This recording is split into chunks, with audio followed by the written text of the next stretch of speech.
News మాజీ మంత్రి రోజా తీరు ఏపీ పాలిటిక్స్ లో హాట్ టాపిక్ గా మారింది. అక్రమ కేసులకు భయపడబోమని ప్రెస్ మీట్లలో మేకపోతు గాంభీర్యం ప్రదర్శిస్తూనే మరోవైపు రహస్య రాజకీయం కూడా చేస్తున్నారని చంద్రబాబు కేబినెట్ లో కీలక పోస్ట్ లో ఉన్న ఓ మంత్రితో రోజా రహస్యంగా సమావేశమైందనే విషయం ఇప్పుడు టీడీపీ వైసీపీలో కలకలం రేపింది. రాయలసీమకు చెందిన ఆ మంత్రిని రోజా విజయవాడలో కలిశారు. లోకేష్ రెడ్ బుక్ లో టాప్ లిస్ట్ లో ఉన్న రోజాను ఆ మంత్రి ఎందుకు కలిశారంటూ టీడీపీ క్యాడర్ ఆగ్రహం వ్యక్తం చేస్తుంది. అధికారంలో ఉన్నప్పుడు చంద్రబాబు లోకేష్ పై రోజా చేసిన కామెంట్స్ గుర్తులేవా అంటూ టీడీపీ నేతలు మండిపడుతున్నారు.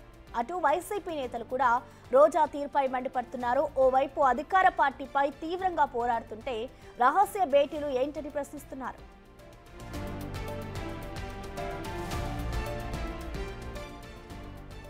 రోజా మంత్రిగా ఉన్నప్పుడు ఆడుదాం ఆంధ్ర పేరుతో అక్రమాలకు పాల్పడ్డారని ఆరోపణలు వచ్చాయి. కూటమి ప్రభుత్వం అధికారంలోకి వచ్చాక ఆడుదాం ఆంధ్రపై పూర్తి స్థాయిలో విచారణ జరుపుతామని మంత్రి రామ్ ప్రసాద్ ప్రకటించారు. ఇప్పుడు ఓ మంత్రిని రోజా కలవడంతో దాని గురించేనా అని చర్చ జరుగుతోంది. విచారణను తప్పించుకోవడానికే రోజా లాబింగ్ చేస్తున్నారా అన్న అనుమానాలు కూడా వ్యక్తమవుతున్నాయి. నాయకత్వాన్ని బలమైన వాయిస్ని తొక్కేయడానికే ఈ తప్పుడు కేసులు పెట్టడం, భయభ్రాంతులకి గురి చేయటం. ఈరోజు వాళ్ళు ఇచ్చిన సూపర్ 6 ఫెయిల్యూర్ అయ్యారు, అది ఎవరు మనం అడగకూడదు. లా అండ్ ఆర్డర్ ఫెయిల్యూర్ అయ్యారు, అది మనం ఎవరూ అడగకూడదు. అలాగే ఒక్క ఏడాదిలోనే 1,52,000 కోట్ల అప్పులు చేసి ఆ డబ్బు ఒక సంక్షేమ పథకం ఇవ్వకుండా ఎవరి జోబుల్లోకి వెళ్తుందో ఎవరు ప్రశ్నించకూడదు. అలా ప్రశ్నించే ఏ గొంతైనా కేసు పెడతాం, లోపలేస్తామని భయపెట్టడం. ప్రజలకు ఆడుదాం ఆంధ్ర మీద పూర్తి అవగాహన ఉంది. క్రీడాకారులకు ఉంది, మీడియాకు ఉంది, రాష్ట్ర వ్యాప్తంగా ప్రతి ఒక్కరికి ఉంది. మమ్మల్ని ప్రెజర్ చేస్తున్నారు ప్రజలు, క్రీడాకారులు. ఇంకా ఆడుదాం ఆంధ్రాది ఇంకా ఎందుకు తేల్చలేదు, రోజాని ఇంకా ఎందుకు జైలుకు పంపించలేదు, మా డబ్బును దోచుకున్న రోజాని ఎందుకు వదిలేశారని క్రీడాకారులు రోజు శాప ఆఫీస్కి వచ్చి మమ్మల్ని ఒడితి చేస్తున్నారు. మేము కాదు, క్రీడాకారులు బాధపడుతున్నారు. ఇప్పుడు మా మీద మేము కూడా ఇంకా లేట్ చేస్తామని మాకు కూడా ఉంది, కొన్ని చెప్పలేము, ఇంకా లేట్ చేస్తాం. కాకపోతే చట్టం ఉంది కదా, చట్టం తన ప్రకారం దాన్ని వెళ్తుంది.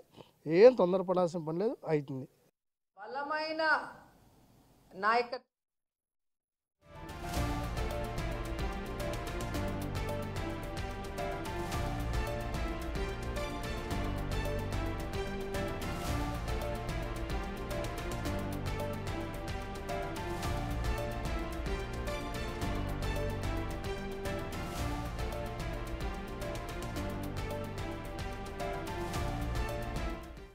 దీనిపై పూర్తి సమాచారాన్ని అసలు వైసీపీ నేతలు వర్షన్ ఏ విధంగా ఉంది అనే దానికి మరింత సమాచారాన్ని విజయవాడ నుంచి మా ప్రతినిధి శివ లైవ్ లో అందిస్తారు. శివ, మనం చూస్తున్నాం ఇటు రోజా ఇటు రాయలసీమలో ఉన్న ఒక కీలక నేతని కలవడం ఇప్పుడు రాజకీయాల్లో ఒక చర్చనీయాంశమైంది. అసలు దీనికి సంబంధించి వైసీపీ నేతలు ఏమంటున్నారు, దీనికి సంబంధించి వైసీపీ నేతలు రియాక్ట్ అయిన తర్వాత రోజా ఏమైనా స్పందించారా?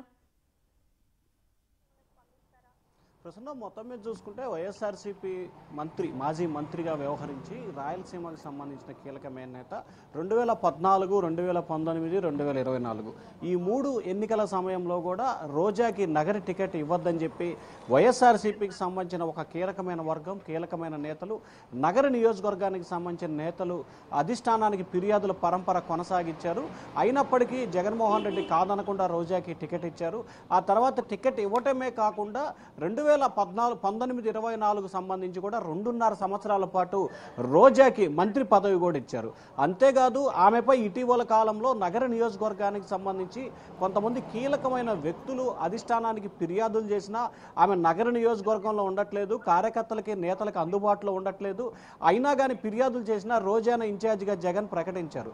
అయితే వైఎస్ఆర్ టీడీపీకి సంబంధించిన నగరికి సంబంధించిన సోదరుడు టీడీపీ నుంచి వైసీపీలో చేరతాడని చెప్పి విస్తృతంగా ప్రచారం జరిగింది. ఆ సమయంలో ఆయనకి ఇన్ఛార్జి కూడా ఇస్తారని చెప్పి ప్రకటన జరిగింది. కానీ జగన్మోహన్ రెడ్డి రోజా కోసం ఆ చేరికను కూడా వాయిదా వేసిన పరిస్థితి కనిపించింది. అయినప్పటికీ రోజా మాత్రం పార్టీకి ఎంత చేసినా కానీ వైఎస్ఆర్సీపీ నుంచి రోజాకి అనేక అవకాశాలు కల్పించారు. 3 సార్లు ఎమ్మెల్యే టికెట్ ఇవ్వటం, మంత్రిని చేశారు, రాష్ట్రంలో ఒక ఫైర్ బ్రాండ్గా నిలబెట్టారు.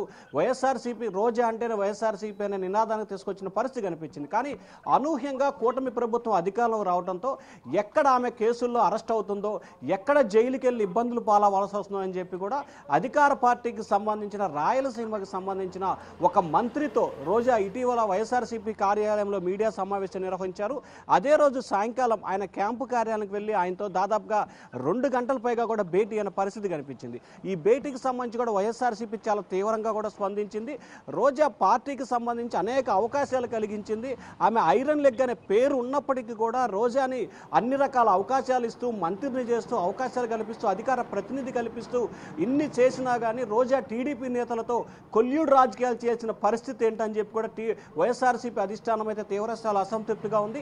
ఇప్పటికే ఉమ్మడి చిత్తూరు జిల్లాకు సంబంధించిన నేతలు పార్టీ అధిష్టానానికి ఈ అంశానికి సంబంధించి ఫిర్యాదు కూడా చేసినట్టు తెలుస్తూ ఉంది. వైసీపీ అధిష్టానం ఎందుకు రోజా ఆ మంత్రిని కలిసింది, ఆమె ఆడుదాం ఆంధ్రాకి సంబంధించి నగర నియోజకవర్గంలో జరిగిన అక్రమాలు, అలాగే ఆమె చేసిన శాఖకు సంబంధించి పర్యాటక శాఖకు సంబంధించిన శాఖలకు సంబంధించిన అక్రమాలు, ఈ మూడింటికి సంబంధించి కూడా విచారణ కొనసాగుతుందని చెప్పి కూడా టీడీపీ నేతలు చెప్తున్న నేపథ్యంలో రోజా ఆ మంత్రిని కలిసి తనపై కేసులు లేకుండా చూడాలని చెప్పి కూడా రాజీ ప్రయత్నాలు చేసినట్లు కూడా సోషల్ మీడియా వేదిక గుప్పమంటున్నాయి. ఈ అంశానికి సంబంధించి అటు టీడీపీ ఇటు వైసీపీ నేతలైతే తీవ్రస్థాయిలో ఆగ్రహం వ్యక్తం చేస్తున్నారు. వైసీపీ నేతలైతే మాత్రం రోజా తీరుపై అగ్గి మీద గుగ్గిరమే మండుతున్నారు. రోజాని ఖచ్చితంగా పార్టీని సస్పెండ్ చేయాలని చెప్పి డిమాండ్ అయితే బలంగా వినిపిస్తున్న పరిస్థితి కనిపిస్తుంది. ఎందుకంటే నగర నియోజకవర్గానికి సంబంధించి కూడా గతంలో టీడీపీ నేతలు వైసీపీలోకి వస్తానని చెప్పినప్పటికీ వద్దని చెప్పి మరి రోజాకే కొనసాగించినా కానీ ఈ రకంగా ఎందుకు చేస్తుంది రోజా అని చెప్పి కూడా వారు తీవ్రస్థాయిలో ఆగ్రహం వ్యక్తం చేస్తున్నారు.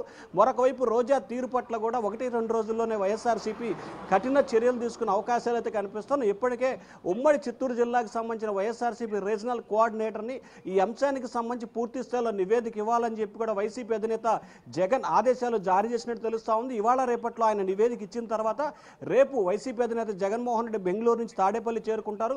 చేరుకున్న తర్వాత దీనికి సంబంధించి కూడా రోజాపై ఎటువంటి చర్యలు తీసుకోవాలి అనే దానికి సంబంధించి కూడా ఒక నిర్ణయం తీసుకునే అవకాశం కనిపిస్తూ ఉంది. రోజాని వివరణ కోరటమా లేదా నోటీస్ ఇవ్వటమా అనే దానికి సంబంధించి కూడా పార్టీ నేతలైతే సుదీర్ఘంగా మంతనాలు జరుపుతున్నట్టు తెలుస్తూ ఉంది. Prasuna. Right, thank you Shiva.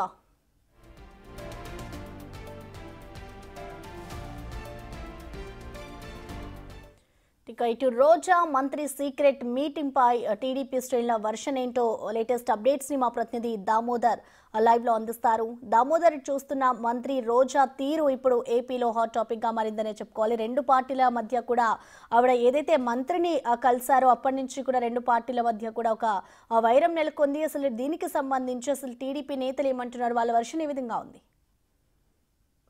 ఏదైతే మాజీ మంత్రి రోజా తన మీద వచ్చిన ఆడుదాం ఆంధ్రతో పాటు టూరిజం టికెట్ల అమ్మకాలు, అదేవిధంగా ఏపీఐసిసి ల్యాండ్స్ సేకరణలో జరిగిన అక్రమాల వ్యవహారాలపై విచారణ జరుగుతుంది. ఇక సిఐడికి కేసు వెళ్తుందన్న నేపథ్యంలో ఒక రాయలసీమకు చెందిన ఒక వివాదాస్పద మంత్రిని కలిసింది. తాను పరిస్థితిని సెట్ చేసుకుందంటూ వార్తలు రావడంతో తెలుగుదేశం పార్టీ కేడర్ తీవ్రంగా ఆగ్రహం వ్యక్తం చేస్తున్న పరిస్థితి.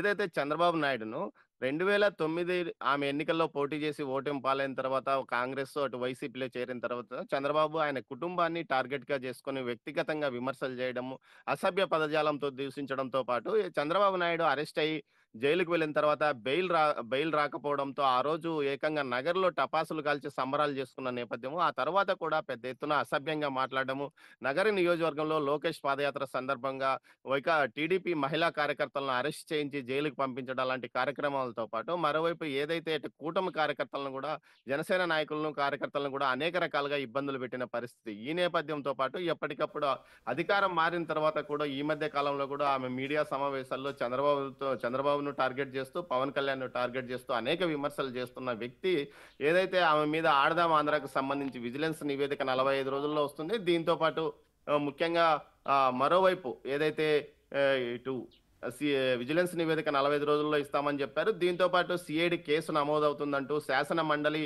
అదేవిధంగా శాసనసభ సాక్షిగా ఏదైతే రాంప్రసాద్ రెడ్డి స్పోర్ట్స్ మినిస్టర్ రామ్ ప్రసాద్ రెడ్డి ఒక ప్రకటన 2 చోట్ల చేశాడు. ఆ తర్వాత ఇప్పటి వరకు కనీసం శాసనసభ పూర్తయి 15-20 రోజులు పూర్తి అవుతుంది. ఇప్పటి వరకు దానికి సంబంధించి నోటిఫికేషన్ రాలేదు. విజిలెన్స్ నివేదిక విజిలెన్స్ విచారణ కూడా ఎక్కడ కనిపించని పరిస్థితి. ముఖ్యంగా దీనికి సంబంధించి ప్రభుత్వం ఒక నోటిఫికేషన్ ఇచ్చి ఆ తర్వాత విజిలెన్స్ కమిటీ విచారణ కానీ అదేవిధంగా ఏదైతే సిఐడి విచారణకు కానీ నోటిఫికేషన్ ఇవ్వని పరిస్థితి. ఈ నేపథ్యంలో ఏదో జరిగిపోయిందన్న ప్రచారం మాత్రం తెలుగుదేశం పార్టీ శ్రేణుల్లో కనిపిస్తుంది. దీంతో వీరంతా ఆగ్రహంగా ఉన్నారు. ఎక్కడికక్కడ తెలుగుదేశం పార్టీ కార్యకర్తలతో పాటు నగర నియోజకవర్గంలో అనేక మంది తెలుగుదేశం పార్టీ కార్యకర్తల మీద కేసులు నమోదు చేయడం, అదేవిధంగా క్రీడా సంఘాలను అనేక రకాలుగా ఇబ్బంది పెట్టడం, ముఖ్యంగా క్రీడల్లో స్పోర్ట్స్ కోటాకు ఉన్న దాన్ని కూడా తొలగించి అత్యంత వివాదాస్పదంగా మారిన మంత్రి ఎవరంటే రోజానే అని చెప్పవచ్చు. అలాంటి వ్యక్తి మీద తెలుగుదేశం పార్టీ ఏదైతే తెలుగుదేశం పార్టీకి సంబంధించిన మంత్రి ఎందుకు ఆమెను రాజీ అతని వద్దకు వెళ్లి తన సమస్యను పరిష్కరించిందంటూ వస్తున్న వార్తలపైన చాలా ఆగ్రహంగా ఉన్నారు. ఈ విషయంలో వెంటనే సీఎం జోక్యం చేసుకోవాలి. అదేవిధంగా ఆమె మీద వెంటనే విజిలెన్స్ నివేదిక ఇవ్వడంతో పాటు ఏదైతే సిఐడి కేసు కూడా నమోదు చేయాలంటూ కూడా డిమాండ్ చేస్తున్న పరిస్థితి. ఇప్పటికే ఆమె మీద ఏదైతే అటు శాప్ చైర్మన్ రవినాయుడుతో పాటు స్థానికంగా ఉన్న టీడీపీ నేతలు కూడా అనేక విధాలుగా విమర్శలు చేస్తున్నారు. దీనికి తగ్గట్టు ఆమె కూడా అనేక రకాలుగా మాట్లాడుతున్న నేపథ్యంలో ఒక్కసారిగా ఆమె మీద ఎలాంటి కేసులు నమోదు కాకపోవడంతో కొంత ఆశ్చర్యానికి లోనవుతున్న పరిస్థితి. ముఖ్యంగా అన్ని రకాల ఆధారాలు ఉన్నాయి. 117 కోట్ల వరకు ఆడదాం ఆంధ్రాలో ఖర్చు అయింది. దానికి సంబంధించి పెద్ద ఎత్తున అవినీతి అక్రమాలు జరిగినాయంటూ ప్రచారం జరుగుతుంది. దీంతో పాటు అప్పట్లో కొనుగోలు చేసిన నాసిరకమైన క్రీడా పరికరాలు ఇప్పటికీ గోడౌన్లలో మూలుగుతున్నాయి. వాటిని క్రీడాకారులు కనీసం వాడుకోవడానికి కూడా ఇష్టపడని నేపథ్యం. ఇలాంటి పరిస్థితుల్లో అన్ని ఆధారాలు ఉన్నప్పటికీ ఎందుకు ఎంక్వైరీ జరగడం లేదు, ఎందుకు విచారణ చేయడం లేదు, దీంతో పాటు ఎందుకు ఆమె మీద కేసు నమోదు చేయలేదు, ఎందుకు ఆ మంత్రిని ఆమె కలిసింది, ఆ మంత్రిని కలవడానికి ఎవరు సహకరించారు, గతంలో ఆ మంత్రి ఏదైనా వైసీపీలో ఉన్నాడా లేకపోతే వైసీపీకి సంబంధించిన నాయకుల ద్వారా ఆమె రాజీ అయింది అన్న కోణంలో కూడా కార్యకర్తలు ఆలోచిస్తున్నారు. ఎట్టి పరిస్థితుల్లోనూ దీనికి సంబంధించి పూర్తి స్థాయిలో ఆమె మీద విచారణ జరగాలి, ఆమెను ఖచ్చితంగా అరెస్ట్ చేయాలి, దీనికి సంబంధించి దోషులను బయట పెట్టాలంటూ కూడా తెలుగుదేశం పార్టీ శ్రేణులు డిమాండ్ చేస్తున్నాయి. దీంతో పాటు అధినాయకత్వానికి ఈ విధంగా సోషల్ మీడియాలో పోస్టులు కూడా పెడుతున్నారు. ఏదైతే ఈ మధ్య కాలంలో తెలుగుదేశం పార్టీ శ్రేణులు పెద్ద సంఖ్యలో తమకు ఏదైతే అధిష్టానం కానీ ప్రభుత్వం కానీ ఎవరు దామోదర్, ఇటు చూసుకుంటే ఇప్పటికే ఇటు వైసీపీ నేతలు కూడా రోజా మీద ఫైర్ అవుతున్నారు. టీడీపీ వాళ్ళు కూడా ఇటు ఒక అధికార పార్టీలో ఉన్నాం మనము, ఇటు రోజాకి వ్యతిరేకంగా ఉన్నాము, రోజాకి ఎలా అపాయింట్మెంట్ ఇస్తారు అంటూ కూడా వాళ్ళు చెప్పుకొస్తున్నారు. సో దీన్ని బట్టి చూస్తే ఇది ఎంతవరకు దారితీస్తుంది అనుకోవచ్చు? ఖచ్చితంగా ఇదైతే వివాదాస్పదమైంది. ఆ సంబంధిత మంత్రి పైన ఇప్పటికే ఉమ్మడి చిత్తూరు జిల్లాతో పాటు రాయలసీమ జిల్లాలో పెద్ద ఎత్తున ఆగ్రహం వ్యక్తమవుతుంది. కొంత ఏదైతే ఒక సర్వే టీంను అడ్డు పెట్టుకుని అతను కొన్ని వ్యవహారాలు అడ్డగోలుగా చేస్తున్నాడు. దీంతో పాటు కొంతమందిని అనేక రకాలుగా ఇటు తెలుగుదేశం పార్టీ కార్యకర్తలను అనేక రకాలుగా ఇబ్బంది పెడుతున్నాడు. తెలుగుదేశం పార్టీకి సంబంధించిన ఉద్యోగులను అనేక రకాలుగా అంటే సానుభూతి పరులకు పోస్టింగ్స్ ఇవ్వడంలో కూడా అనేక ఇబ్బందులు పెడుతున్నాడు. దీంతో పాటు గత 5 సంవత్సరాలుగా ఏదైతే మధ్యాహ్న భోజనానికి సంబంధించి అనేక రకాలుగా సరఫరా వస్తువులు చేసి నాసిరకం సరఫరా చేసిన వారిని కూడా కొనసాగించడానికి అతను పనిచేస్తున్నాడంటూ కూడా జరుగుతున్న విమర్శల నేపథ్యంలో ఈ విధంగా మరోసారి ఇటు రోజా ఆ మంత్రిని కలవడము, ఆమె మీద ఉన్న కేసుల విచారణను వాయిదా వేయించుకోవడము, దాంతో ఆమె ప్రస్తుతం తన మీద ఎలాంటి కేసుల విచారణ భవిష్యత్తులో కూడా జరగబోదంటూ తన అనుయాయుల వద్ద చెప్పడం, ఇవన్నీ బయటికి రావడంతో ఈ విషయం మీద చాలా తెలుగుదేశం పార్టీ కార్యకర్తలు చాలా ఆగ్రహంగా ఉన్నారు. ఈ విషయాన్ని తాము ఖచ్చితంగా అధిష్టానం దృష్టికి తీసుకెళ్తాం, అవసరమైతే వ్యక్తిగా ఏదైతే ఇటు ప్రైవేట్ కేసు కూడా కోర్టుకు వెళ్లి వేస్తామని కూడా తెలుగుదేశం పార్టీ కార్యకర్తలు అంటున్నారు. మరోవైపు వైసీపీ కార్యకర్తలు మాత్రం ఈ విషయం బయటకు రావడంతో వారు చాలా హ్యాపీగా ఫీల్ అవుతున్నారు. ఈ విషయాన్ని ఇకనైనా అధిష్టానం వెంటనే దృష్టికి తీసుకెళ్లాలి, అధిష్టానం వెంటనే ఈ విధమైన చర్య తీసుకోవాలి. ఏదైతే తెలుగుదేశం పార్టీ నుంచి తమ పార్టీలోకి రావడానికి సిద్ధంగా ఏదైతే తెలుగుదేశం పార్టీతో విభేదించి బయటకు వచ్చిన ఇన్ఛార్జిగా కావడానికి ఆర్థికంగా బలమైన వ్యక్తి ముందుకు సిద్ధంగా ఉన్నాడు. నగర నియోజకవర్గంలో అతనికి పగ్గాలు అప్పగించాలని కూడా వారు డిమాండ్ చేస్తున్న పరిస్థితి కనిపిస్తుంది ప్రస్తుతం. Okay, thank you Damodar.